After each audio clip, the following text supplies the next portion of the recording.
Сәлем достар, менің каналыма қош келдіңіздер. Менің аты жөнім Әсем Аймұхамбет. Бүгінгі видеода мен сіздерге болашақ бағдарламасы арқылы магистратура және докторантураны оқу үшін не істеу керек, және де шетелдік компанияда тағылымдамадан өту үшін қандай құжаттар тапсыру керек деген сынды сұрақтарға жауап беремін. Бірден ескерте кетейін, болашақ арқылы сіз бакалаврға тапсыра алмайсыз, яғни тек қана магистратура және де докторантурада оқи аласыз. Сонымен қатар сөзімнің басында айтып өткендей, шетелдік компанияда тағылымдамадан өте аласыз. Болашақ бағдарламасы туралы видео түсіруімнің бір себебі, жақында болашақ бағдарламасы құжат қабылдауды бастайды.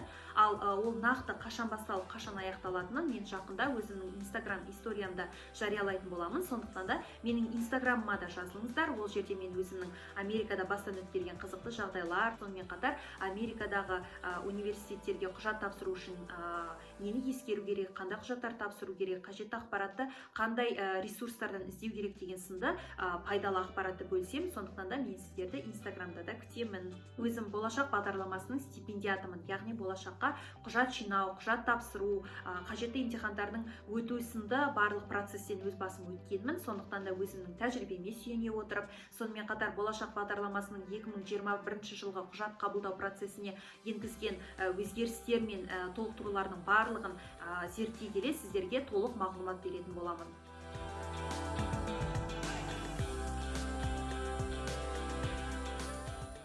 Егер сіз ауыл тұрғыны болсаңыз және болашақ бағдарламасы арқылы шетелде магистратура оқимын десеңіз, онда сіз ауылдық тұрғын ретінде магистратураға өзіңіздің құжаттарыңызды да жібере аласыз.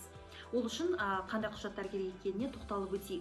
Ең алдымен сіз нысан бойынша сауалнама толтыруыңыз керек. Ол сауалнаманың үлгісін сіз болашақ бағдарламасының сайтынан таба аласыз. Екінші құжат бұл жеке куәлікпен және паспорт. Ал үшінші қажетті құжат бұл университет дипломы және оның қосымшасы. Келесі құжат бұл еңбек қызметін растайтын құжаттар, сондай-ақ соңғы 2 жылда ауылды елді мекенде жұмыс істегеніңізді растайтын құжат. Ол қандай құжат десеңіз, ол сіздің 2 жылда түсіп тұрған зейнетақы жарнасының үзінді көшірмесі. Келесі қажетті құжат бұл мемлекеттік тілден тест, яғни қазақ тілінен Б1 деңгейінен төмен емес балл жинауыңыз қажет. Белгіленген ең төменгі талаптарға сәйкес шет тілінен емтихан тапсырғаныңыз туралы сертификатты да жіберуіңіз керек. Келесі құжат бұл сіздің 082 анықтамасы, яғни ол сіздің жаңағы денсаулығыңыз туралы анықтама. Оны шетелге шығатын азаматтарға береді. Келесі құжат бұл сіздің тұрғылықты жеріңіз туралы құжат, анықтама.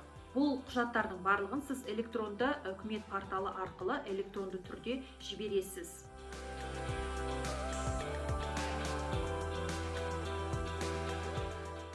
Ең алдымен сіз соңғы 3 жылда ауылдық мекенде тұрған болуыңыз керек.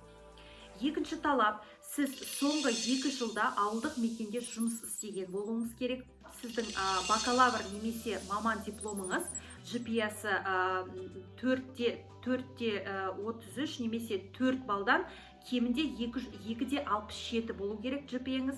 Ал егер де GPA-ның максималды баллы 5 болатын болса, онда сіздің GPA балыңыз 4 болу керек.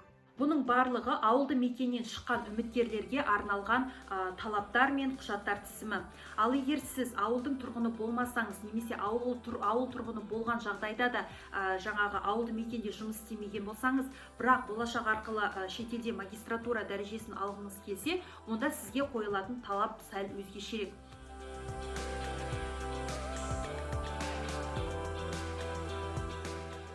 Ең алдымен сіз шетелдегі өзіңіз оқығыңыз келетін елдегі университеттен оқуға түскеніңіз туралы құжат алуыңыз керек. Яғни ең алдымен сіз құжаттарыңыздың барлығын шетелдегі университетке тапсырып, және олар сізге оқуға қабылдап, және оқуға қабылданғаны туралы жаңағы құжатты бергеннен кейін ғана сіз болашаққа басқа да құжаттарыңызды тапсыра аласыз.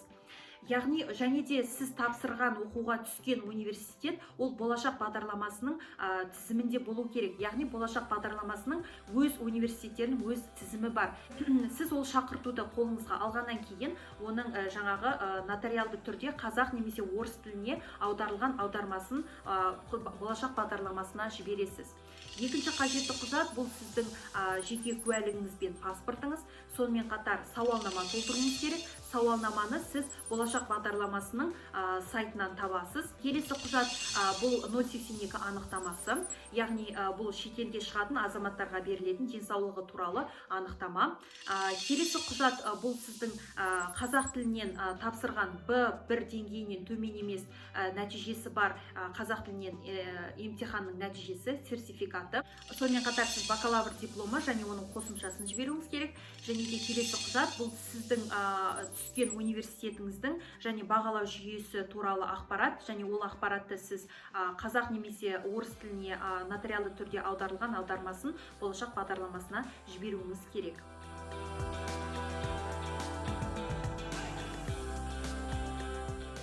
Болашақ бағдарламасы арқылы шетелде докторант дәрежесін алғыңыз келсе, онда сіз келесі құжаттарды тапсыруыңыз керек.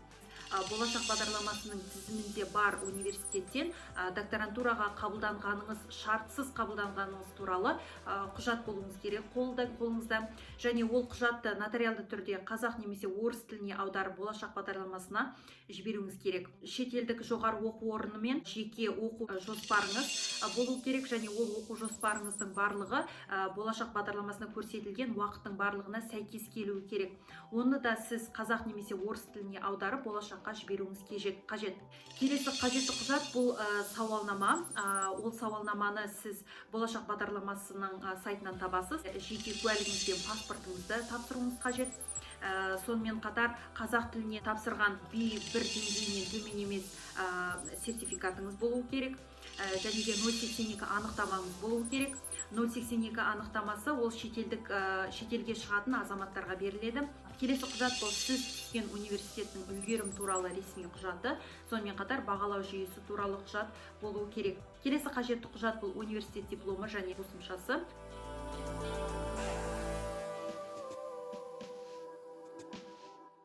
Болашақ бағдарламасы арқылы шетелдік ұйымдарда келесі қызметкерлер тағылымдамадан өте алады. Олар ғылыми педагогикалық қызметкерлер, инженерлік технология қызметкерлері, денсаулық саласындағы қызметкерлер және де мемлекеттік қызметкерлер. Ол үшін қандай құжаттар керек, соған тоқталып өтейік. Ең алдымен сіз сол шетелдік ұйымнан сізді тағылымдамадан өтуге қабылданғаны туралы, шартсыз қабылданғаны туралы құжат болу керек қолыңызда. Және ол құжатты сіз нотариалды түрде қазақ немесе орыс тіліне аударып болашаққа жіберуіңіз қажет. Тағылымдамадан өту мерзімі, оған кететін шығындары көрсетілген құжатты нотариалды түрде қазақ немесе орыс тіліне аударып жіберуіңіз қажет. Қабылданған ұйыммен және сіздің жұмыс берушіңіздің арасындағы келісілген талаптарға сәйкес болуы қажет. Сіз шетелде тағылымдамада өтіп жатқан уақытта сіздің жұмыс орныңыз сақталатыны туралы жұмыс берушінің өтініші болу керек. Визаға қажет болатын болса, немесе тағылымдамаға қабылдайтын ұйымның талабына сәйкес сіз шет тілінен емтихан тапсырсаңыз, онда сол шет тілі емтиханның нәтижесі, яғни сертификатын тапсыруыңыз қажет. Және де қазақ тілінен емтихан тапсыруыңыз қажет, және оның нәтижесі B1 деңгейінен төмен болмауы тиіс. Университет дипломы мен оның қосымшасын жіберуіңіз керек. Және де сіздің жеке куәлігіңіз бен паспортыңызды жіберуіңіз қажет. Сонымен қатар 082 анықтамасын беруіңіз керек. Бұл 082 анықтамасы бұл сіздің денсаулығыңыз туралы анықтама, бұл шетелге шығатын жаңа азаматтарға берілетін анықтама. Сонымен қатар сіздің еңбек өтіліңізді растайтын құжаттар болу керек. Яғни бұл еңбек өтіліңізді растайтын құжат бұл сіздің ай сайын түсіп отырған жаңағы зейнетақы жарнасы. 3 жылдан кем емес жаңағы еңбек өтіліңіз болуы керек. Және оның соңғы 12 айы, яғни соңғы 1 жылда сіз өзі тағылымдамадан өтетін мамандығыңыз бойынша жұмыс істеген болуыңыз керек. Егер сіз болашақ бағдарламасы арқылы шетелде магистр немесе докторант дәрежесін алғыңыз келсе, немесе шетелдік ұйымда жаңағы тағылымдамадан өткіңіз келсе, онда осы болашақ сұратқан мен жоғарыда айтып өткен барлық құжаттардың барлығын жинайсыз. Одан кейін болашақ бағдарламасына электрондық үкімет порталы арқылы электронды түрде жібересіз. Ол құжаттарыңызды болашақ бағдарламасының қызметкерлері барлығы қарайды, тексереді. Кешенді тестілеу. Енді осы жерде мынаны ескеріңіз. Сіз бұл кешенді тестілеуге не жатады? Бұл мемлекеттік тілден, яғни қазақ тілінен емтихан, және оның нәтижесі B1 деңгейінен төмен болмауы керек. Және де ауыл тұрғыны ретінде тапсырып жатқан үміткерлер шет тілінен емтихан тапсырады. Сіз осы екі кешенді тестілеуден алдын ала өзіңіздің ақшаңызға өтсеңіз болады. Сіз егер қажетті балды жинай алмасаңыз, көбірек жақсырақ дайындалып, қайта тапсыруға мүмкіндік болады. Ал егер сіз тегін болашақ арқылы тапсырамын десеңіз, онда сізге бұндай екінші мүмкіндік берілмейді. Яғни сіз біріншіден Б1 деңгейіне қазақ тілінен жете алмадыңыз ба, немесе сіз ауылдық тұрғын ретінде құжаттарыңызды тапсырып жатсаңыз, және де көрсетілген межеден шет тілінен қажетті балды жинай алмасаңыз, онда сіз келесі турға өте алмайсыз. Сондықтан да егер сіз өзіңізге сенімсіз болсаңыз, онда өзіңіздің ақшаңызға тапсыруға кеңес беремін. Себебі сөздің басында айтып өткендей, қайта тапсыруға мүмкіндік болады. Ал егер де сіз өзіңізге сенімді болсаңыз, онда сіз болашақ бағдарламасы арқылы тегін жаңағы осы тестілердің бәрінен өтесіз. Енді осы кешенді тестілеуден өткеннен кейін оның нәтижесі шығып, және ол барлық талаптарға сай болатын болса, яғни сіз қажетті балды жинасаңыз, онда келесі турға өтесіз. Келесі тур бұл комиссия мүшелерімен сұхбат. Комиссия мүшелерімен сұхбат. Енді мен осы жерде өзімнің тәжірибеммен бөлісе кетейін. Мен 2018 жылы тапсырдым. Сұхбат бұл Нұр-Сұлтан қаласында болашақ бағдарламасының ғимаратында өтті. Әр үміткердің өзінің номері болды. Яғни сіз сұхбатқа барғанда сіздің комиссия мүшелері сіздің аты жөніңізді білмейді, тек жаңағы номермен ғана шақырады сізді. Мен барған кезде комиссия мүшелерінің 4 адамнан тұрды. 10-15 минутқа созылды сұхбат. Ол жерде маған неліктен мен ақышты таңдадым, және де менің өзім мамандығыма байланысты соңғы жаңалықтар, және де менің мамандығыма байланысты жасаған соңғы жобам, және сол жобамның аясында көптеген сұрақтар қойылды. Мен сіздерге кеңесім, өзіңізге сенімді болыңыз, ең алдымен сенімді жауап беріңіз.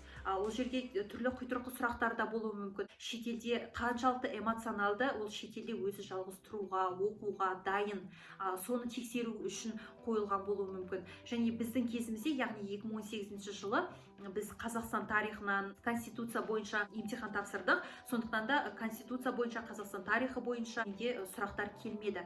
Бірақ биыл бұл Қазақстан тарихы, Конституция бойынша тестті алып тастапты. Комиссия мүшелері Қазақстан тарихына байланысты және Конституцияға байланысты сұрақтар қоюы мүмкін. Бір шолып өтсеңіз, яғни ең маңызды деген даталарды, оқиғаларды деген секілді, және де Конституцияны да тағы да бір шолып өтуге кеңес беремін. Комиссия мүшелері жаңағы барлығы сіздің құжаттарыңызды, кешенді тестілеудің нәтижесін, сіздің сұхбатта берген жауаптарыңызды барлығын тексеріп, қарап отыра шешім шығарады. Егер сіз болашақ бағдарламасының стипендиаты атансаңыз, онда 90 күннің ішінде онда болашақ бағдарламасына тағы да сұратқан құжаттарды жіберу қажет. Егер сіз 90 күн бойы қажетті сұралған құжаттарды бермесеңіз, онда сіз 90 күннен кейін стипендиядан айырыласыз. Видеом осымен тамам. Егер тағы да сұрақтар туындап жатса, онда комментарийға жазыңыздар. Келесі видеода сұрақтардың барлығын қамтуға тырысамын. Және осы менің видеом пайдалы деп тапсаңыздар, мені қолдау мақсатында лайк басуды ұмытпаңыздар. Болашақтан бөлек басқа да бағдарламаларды білгім келеді, шетелде оқығым келеді, шетелдік ұйымдарда, шетелдік компанияда стажировкадан өткім келеді десеңіз, онда менің каналыма жазылыңыздар. Себебі мен өзімнің каналымда шетелде тегін білім алу, тегін, соны ескеріңіздер, тегін стажировкадан өту жолдары туралы, түрлі бағдарламалар туралы пайдалы әрі қызықты ақпаратты бөлісемін. Осымен менің видеом тамам. Сау саламат болыңыздар. Көріскенше күн жақсы.